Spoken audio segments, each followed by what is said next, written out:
Hello friends, అందరికీ నమస్కారం. టేలిపిక్ ఛానల్కి మీకు స్వాగతం. మనం మహాభారతం జర్నీని ఈ వీడియోలో మళ్ళీ కంటిన్యూ చేద్దాం. లాస్ట్ వీడియోలో మనము జరత్కారుని చరిత్ర అని పేరుతో జరత్కారుని గురించి, ఆయన యొక్క వంశం గురించి, ఆయన ఎవరు ఏమి అనేది చూసాము. అలాగే వాసుకి జరత్కారునికి వివాహం ఎలా చేశాడు అనేది కూడా చూసాము. అలానే వాళ్ళిద్దరి మధ్య జరిగిన సంఘటనలు అన్నీ చూసాము. ఎలాగా ఆస్తిక మహాముని జననం జరిగిందో కూడా చూసామన్నమాట. అలాగే ఎలాగ తక్షకుడు కశ్యపుణ్ణి వెనక్కి పంపించేశాడో కూడా చూసాము. ఈ వీడియోలో మనము తదనంతర కథ చూద్దామన్నమాట. ఏమైంది? తక్షకుడు కశ్యప మహామునిని వెనక్కి పంపించేశాడు కదా. ఇప్పుడు తక్షకుడికి ఆ ఒంటి స్తంభం మేడ మీద ఉన్న ఆ పరీక్షిత్ మహారాజు దగ్గరికి వెళ్ళడము ఒక గోల్ అనమాట. అంటే దట్టమైన సెక్యూరిటీ అన్నీ ఉన్నాయి కదా, కాబట్టి అంత ఈజీ కాదు. అందుకు తక్షకుడు ఏం చేస్తాడంటే నాగకుమారులను పిలిచి వారిని భూదేవ స్వరూపాలుగా మారమని చెప్పి, అంటే వాళ్ళు మాయల్లో చాలా టాప్ కదా, భూదేవ స్వరూపం ధరించి దొన్నల్లో దివ్యమైన ఫలములు తీసుకొని పరీక్షిత్ మహారాజు దగ్గరికి వెళ్ళమని చెప్తాడనమాట. సరే అని చెప్పేసి తక్షకుడు ఆజ్ఞాపించాడు కదా అని చెప్పేసి వాళ్ళు ఆయన చెప్పినట్టుగానే భూదేవ స్వరూపాలు ధరించి దొన్నల్లో దివ్యమైన ఫలాలు తీసుకొని పరీక్షిత్ మహారాజు దగ్గరికి వస్తారు. పరీక్షిత్ మహారాజు దూరం నుంచే వాళ్ళని చూచి వాళ్ళని పైకి పిలుచుకొని వాళ్ళని సత్కరించి వాళ్ళు ఇచ్చిన ఫలములు స్వీకరించి పంపిస్తాడనమాట. సరే, ఇది ఇలా ఉండగా ఏమవుతుందంటే ఆ రోజు గడిచిపోతూ ఉంటుంది, సూర్యాస్తమయం సమయం అవుతూ ఉంటుందన్నమాట.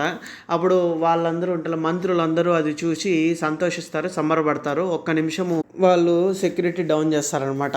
సరే, ఇది అయిపోయింది, సూర్యాస్తమయం అవుతోంది, శృంగి ఇచ్చిన శాపం సమయం ముగిస్తోంది అని ఒక్కొక్క కొంచెం సంతోషంతో వాళ్ళు ఉంటారనమాట.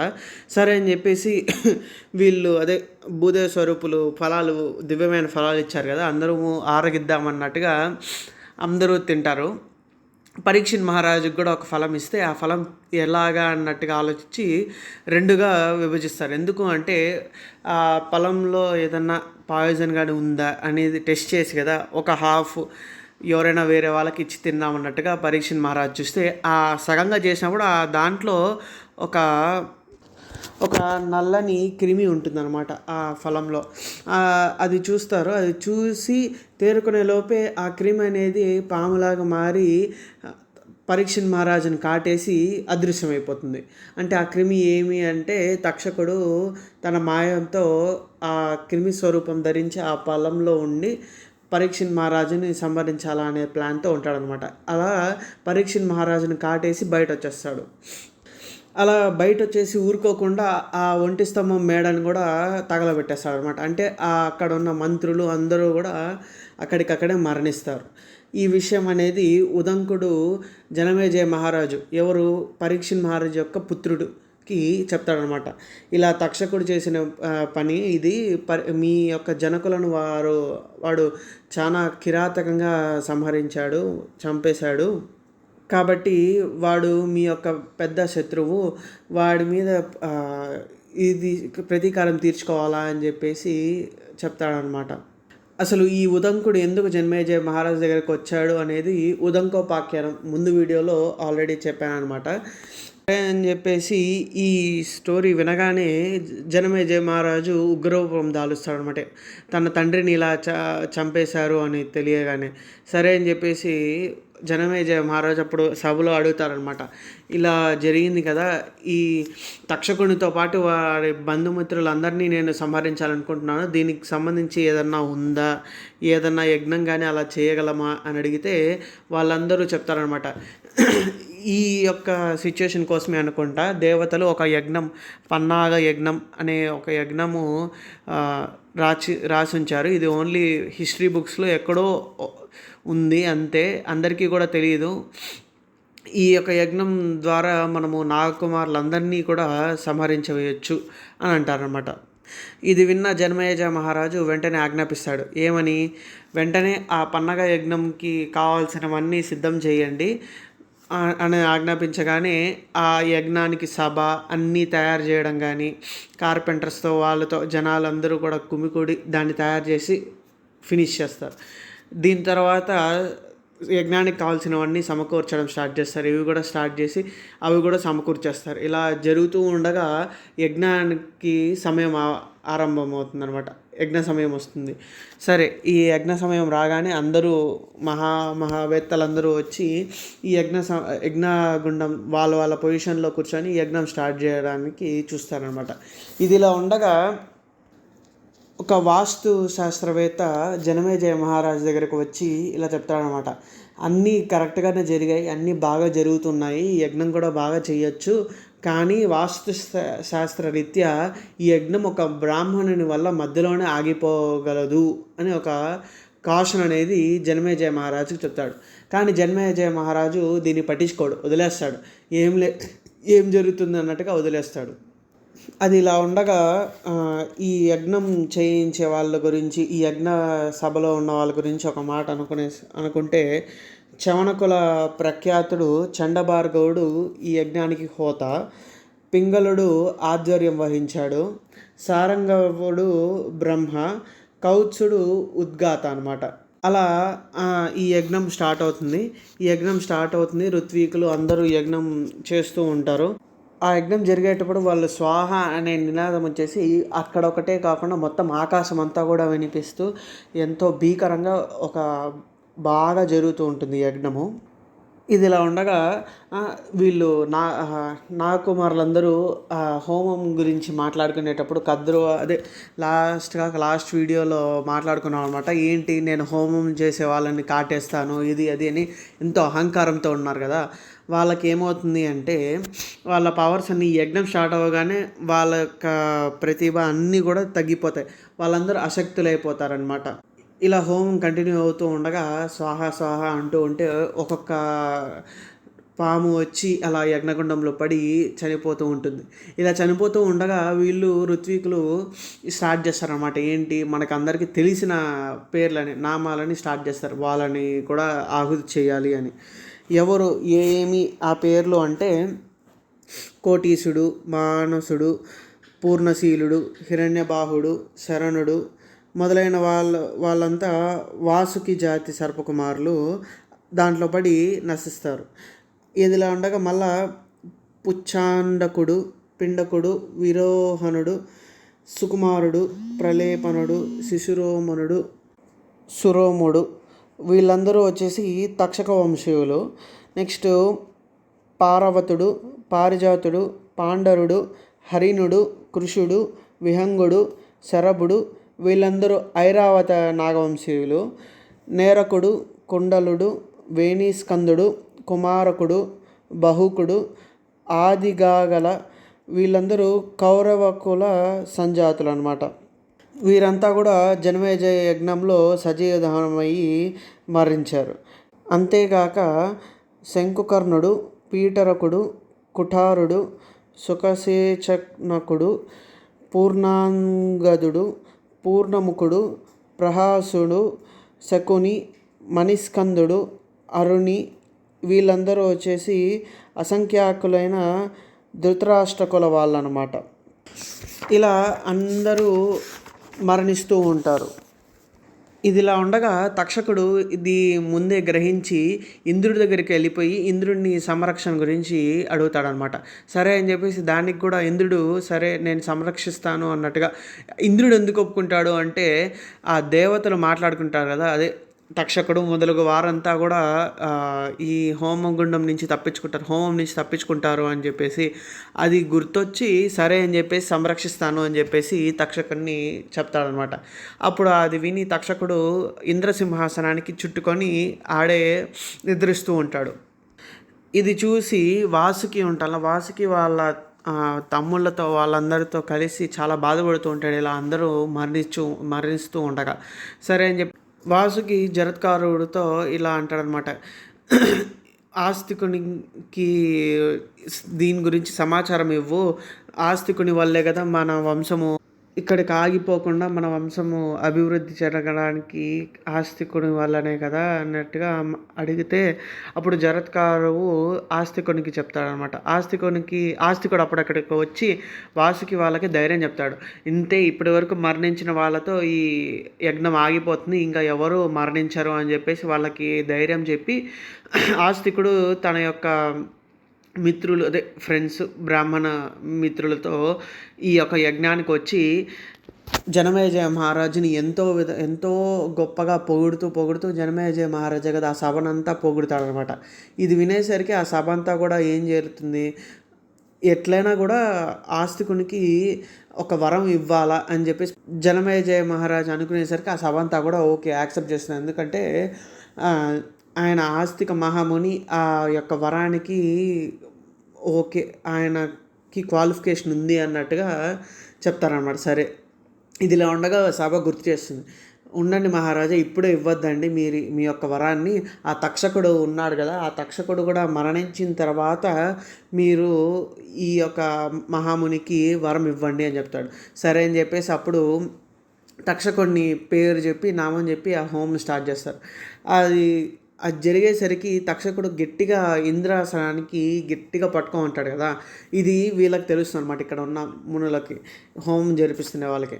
అందుకు ఆ ఒక్క హీట్లో ఏమవుతుందంటే ఇంద్రుడితో సహా ఇంద్రుడితో సహా ఆ తక్షకుడు వచ్చి ఇట్లా పడిపోవాలా అని చెప్పేసి చెప్తారనమాట. ఇలా చెప్పేసరికి ఏమవుతుంది, ఇంద్రుడు వెంటనే పారిపోతాడు. తక్షకుడికి మాట ఇచ్చినా కూడా తను గుర్తుపెట్టుకోకుండా పారిపోతాడు, అంతరిక్షంలోకి పారిపోతాడు. ఇలా పారిపోగానే తక్షకుడికి ఇంకేమీ ప్రొటెక్షన్ లేదు కదా, వెంటనే హోమం దగ్గరికి ఈడ్చుకొని వచ్చేస్తుంది అనమాట. ఆ పవర్ అనేది హోమం అదే ఆ జరిగే ప్లేస్కి తీసుకొచ్చేస్తుంది. సరే ఇది ఇలా ఉండగా వీళ్ళు సభ జనమేజయ మహారాజ్కి తక్షకుడు వచ్చేసాడు, మీరు ఆస్తిక మహామునికి మీ యొక్క వరం అనేది ఇచ్చేయండి అని చెప్తారనమాట. ఇలా చెప్పగానే సరే అనేసి జనమేజయ మహారాజు ఆస్తికుని వరం కోరగా ఆస్తికుడు వెంటనే ఈ యొక్క హోమం అనేది ఈ యొక్క యజ్ఞం అనేది ఇక్కడితో ఆగిపోవాలా అని చెప్పేసి చెప్తాడు. ఇది వినగానే జనమేజయ మహారాజు ఇది కాకుండా ఇంక వేరే ఏదైనా కోరుకోండి మహాముని అని అన్నట్టుగా అంటే కూడా ఆస్తిక మహాముని లేదు ఇది ఇంతటితో ఆగిపోవాలి అన్నట్టుగా అంటే సరే అని చెప్పేసి ఇంకా జనమేజయ మహారాజు ఇంకా అక్కడికి ఆపేస్తాడు. కానీ ఈ యొక్క హోమం పవర్ వల్ల తక్షకుడు హోమగుండం వైపు వెళ్ళిపోతూ ఉంటాడు కదా. వెంటనే ఆస్తిక మహాముని ఆగిపో నువ్వు అక్కడే అన్నట్టుగా అనేసరికి తక్షకుడు కూడా ఆడే ఆగిపోతాడు, హోమం ఆగిపోతుంది. సరే హోమం ఆగిపోయిన తర్వాత ఆస్తిక మహామునికి మిగతా వాళ్ళందరికీ కూడా బహుమానాలు అందించి పంపించేస్తాడు. ఇలా బహుమానాలు పంపించేసేటప్పుడు కూడా ఆల్రెడీ వాస్తుశాస్త్రవేత్త చెప్పాడు కదా, ఇలా హోమం అనేది ఒక బ్రాహ్మణుని వల్ల మధ్యలో ఆగిపోతుంది, ఆయనకి మరిన్ని బహుమానాలు ఇచ్చి పంపించేస్తారనమాట. ఇక్కడతో ఆ యజ్ఞం అనేది ఆగిపోతుంది. ఆస్తిక మహాముని వాసుకి దగ్గరకు వచ్చి ఈ యజ్ఞం గురించి కానీ ఇక్కడ జరిగిన సంఘటనలన్నీ చెప్తారు. ఇది విన్నాక ఆస్తికుడు అదే వాసుకి కానీ మిగతా నాగకుమారులు అందరూ సంతోషించి ఆస్తికునికి వరం ఇవ్వాలా అనుకుంటారనమాట.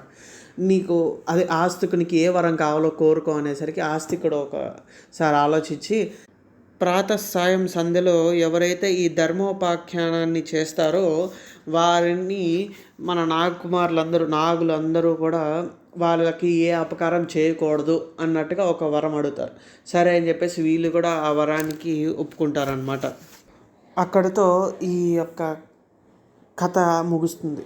సరే ఇది ఇలా ముగియగానే జనమేజయ మహారాజు తర్వాత సభలో ఉండగా ఒక ప్రశ్న అడుగుతాడు. ఎవరిని సభామతుల్ని అంటే వాళ్ళ విద్వాంసుల్ని వాళ్ళని ఒక ప్రశ్న అడుగుతాడు. ఏమి ప్రశ్న అంటే కౌరవులు పాండవులు ఇద్దరు ఉన్నారు కదా, వీరిద్దరికీ కూడాను ధృతరాష్ట్రులు వారు రాజ్యాన్ని పంచి పెట్టేశారు కదా, పంచి ఇచ్చేశారు.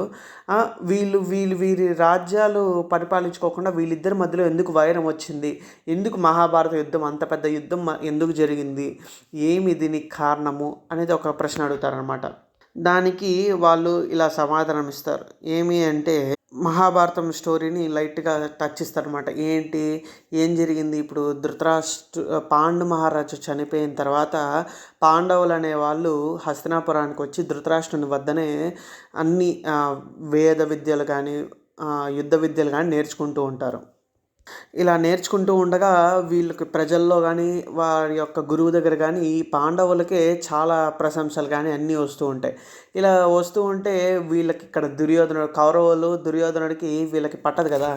వాళ్ళని ఎందుకు ప్రశంసించట్లేదు, పాండవుల్ని ఎందుకు ప్రశంసిస్తున్నారని ఒక యొక్క అసూయతో ఫస్ట్ స్టార్ట్ అవుతుంది వీళ్ళకి గొడవ. సరే ఇది ఇలా ఉండగా గమ్మునే ఉంటారా అంటే, ఈ అసూయతో పాండవుల్ని చంపాలా అన్నట్టుగా ఎన్నో ప్రయత్నాలు చేస్తారు. ఈ ప్రయత్నాలు ఏమి అంటే, భీముడు తన యొక్క మొత్తము ఎక్సర్సైజ్ అన్నీ కంప్లీట్ చేసుకొని పడుకొనుంటే, మొత్తం అంతా కాళ్ళు చేతులు కట్టేసి గంగా నదిలోకి లోతైన ప్రదేశంలోకి తోసేస్తాడనమాట భీముడిని. అలా ఉండగా భీముడు తేరుకొని లైట్‌గా ఆ నీళ్ళలో పడగానే తేరుకొని తన యొక్క ఊపిరిని బిగబట్టి, వాయుపుత్రుడు గదా! చాలా బలవంతుడు. ఆ తాళ్ళన్నీ తెగగొట్టి ఈదుకుంటూ వచ్చేస్తాడనమాట. సరే ఇది సక్సెస్ కాలేదని చెప్పేసి నెక్స్ట్ ఏం చేస్తారు అంటే, ఎన్నో విషనాగులు తెచ్చి ఇలా ఎక్సర్సైజ్ చేసి పడుకున్నప్పుడే విషనాగులు తెచ్చి కాటేయాలని చూస్తారు.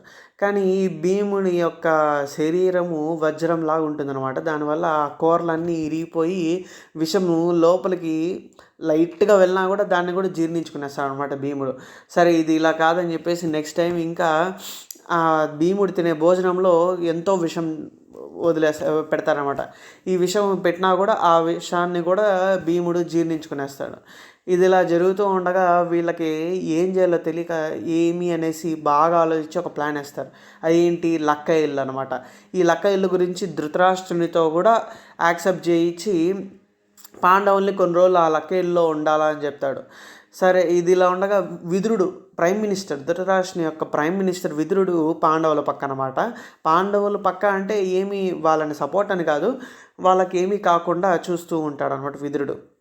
ఈ లక్క ఇల్లు గురించి కూడా పాండవులకి ముందుగా సమాచారం అందజేస్తాడు. ఈ లక్క ఇల్లుని కౌరవులు తగలబెట్టేస్తారు. పాండవులు ముందే ఎస్కేప్ అయిపోయి వేరే యొక్క విలేజ్లో వీళ్ళు తలదాచుకుంటారనమాట. ఇలా ఉండగా వీళ్ళు మార్గ మధ్యలో భీముడు హిడింబాసన్ని సంహరించి హిడింబని పెళ్లి చేసుకుంటాడు.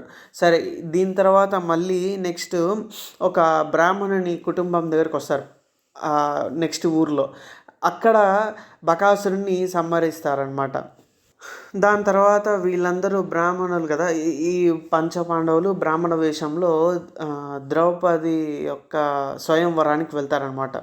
అలా స్వయంవరంకెళ్ళి ఇక్కడ అర్జునుడు ఆ యొక్క మత్స్య యంత్రాన్ని ఛేదించి ద్రౌపదిని తీసుకొనొస్తే, మళ్ళీ దీని తర్వాత ఒక ముని యొక్క దీనివల్ల ద్రౌపది 5గురిని వివాహం చేసుకుంటుందన్నమాట. ఎందుకు, ఒక ముని యొక్క దీనివల్ల సజెషన్ వల్ల. దీని గురించి స్టోరీస్ అక్కడ తెలుస్తుంది ఏం జరిగింది అనేది. దీని తర్వాత కొన్ని రోజులకి అర్జునుడు తన బావ అయిన కృష్ణుడి వద్దకు వెళ్తాడు. అక్కడ కృష్ణుని యొక్క చెల్లి సుభద్రని పెళ్లి చేసుకుంటాడు. వీళ్ళిద్దరికీ కసహాయసురు అనే ఒక బిడ్డ పుడతాడు. ఈయన ఎవరు, ఇది కసహాయసురు అనేది ఒక టైటిల్ ఎవరికి, అభిమన్యుడికి అనమాట.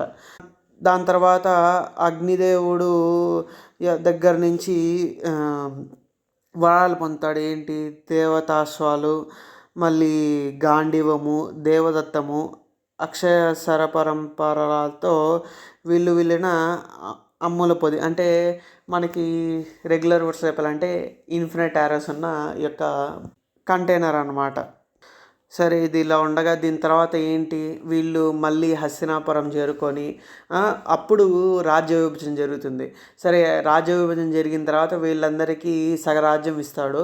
పాండవులు వెళ్ళి ఆ రాజ్యాన్ని పరిపాలించుకుంటూ ఉండగా అర్జునుడు ఒక అరణ్యాన్ని తగలబెట్టేస్తాడనమాట. దీనికి అగ్నిదేవుడు ఇంతకుముందు చెప్పాను కదా, అవన్నీ వరంగా ఇస్తాడు. ఇంద్రుడి మీద యుద్ధంతో, అంటే అవన్నీ కూడా క్లారిటీగా తెలియాలంటే నెక్స్ట్ ఫ్యూచర్లో ఉన్న వీడియోస్లో స్లోగా మనకి మొత్తం స్టోరీ అర్థమవుతుంది. ఇక్కడ ఓన్లీ కొట్టే తెచ్చే టైప్లో ఉన్నాయన్నమాట. సరే ఇక్కడ ఇంకోటి ఏమంటే, ఆ అరణ్యం కాల్చేసేటప్పుడు మాయాసురుడు అనే అసురుడిని కాపాడతాడనమాట అర్జునుడు. అందుకనేసి వీళ్ళకి ఒక భవనాన్ని గిఫ్ట్గా ఇస్తాడు. మాయా భవనాన్ని పాండవులకి గిఫ్ట్గా ఇస్తాడు. ఆ భవనం నుంచే వీరి యొక్క రాజ్యాన్ని పరిపాలిస్తూ ఉంటారన్నమాట. ఇదంతా చూసి వీళ్ళు దుర్యోధనుడు వాళ్ళందరూ ఊరుకోలేక అసూయతో మళ్ళీ దుర్యోధనుడు తన యొక్క మామైన శకునితో ధర్మరాజు దగ్గర నుంచి కానీ వీళ్ళ పాండవుల దగ్గర నుంచి మొత్తం రాజ్యం అంతా లాక్కోవాలని చెప్పేసి ధర్మరాజుతో జూదం ఆడిచ్చి మొత్తాన్ని త్యజించేలా చేస్తాడు. ఇలా త్యజించిన తర్వాత వీళ్ళకి 12 ఏళ్ళు వనవాసము, 1 సంవత్సరం అజ్ఞాతవాసము చెప్తారనమాట. సరే, ఇదంతా ఇది జరిగిన తర్వాత వాళ్ళు 12 ఏళ్ళు వనవాసం చేసి 1 సంవత్సరం అజ్ఞాతవాసం చేసిన తర్వాత మళ్ళీ ఒక రాయబారిని పంపి వాళ్ళ రాజ్యం వాళ్ళకి తిరిగి ఇవ్వమనగా ఇవ్వడనమాట. ఇంకేమవుతుంది, వాళ్ళ యొక్క రాజ్యాన్ని కూడా వాళ్ళకి తిరిగి ఇవ్వననేసరికి వీళ్ళకి యుద్ధం స్టార్ట్ అవుతుంది. అదే మహాభారత యుద్ధం అనమాట. ఇది ఎలా ఈ స్టోరీని ఎండ్ చేస్తాడు. ఇలా ఎండ్ చేయగానే జనమేజయ మహారాజుకి చాలా క్వశ్చన్స్ వస్తాయి. సరే, అక్కడ ధృతరాష్ట్రుడు ఉన్నాడు, కృష్ణుడు ఉన్నాడు, వీళ్ళందరూ ఉన్నారు కదా, వీళ్ళు యుద్ధం రాకుండా చేయొచ్చు కదా, అసలు ఎందుకు ఇలా చేశారు? ఇంకొక క్వశ్చన్ ఏంటి, పాంచాలికి అంత అవమానం చేశారు కదా, తన పవర్తో మొత్తం ఉన్న సభనంతా కూడా భస్మం చేయగలదు, ఎందుకు అలా సైలెంట్గా ఉండిపోయింది? ఇలాంటి క్వశ్చన్స్ చాలా వేసేసరికి అప్పుడు వైశంపాయనుడు మహాభారతం స్టోరీని క్లారిటీగా చెప్తామంటే మొత్తం వివరిస్తాను అన్నట్టుగా చెప్తాడు. ఇక్కడి నుంచి మహాభారతం స్టోరీ స్టార్ట్ అవుతుంది. మనము ఇది నెక్స్ట్ వీడియోలో కంటిన్యూ చేద్దాము. ఈ రోజుకి ఈ కథతో మనం ఎండ్ చేయబోతున్నాము. Thank you for listening, thank you for watching my video totally. మళ్ళీ నెక్స్ట్ వీడియోతో మనం మన మహాభారతం జర్నీని కంటిన్యూ చేద్దాము. Thank you. Please like, share and subscribe to my channel Tale Epic. Thank you. Bye bye. See you in the next video.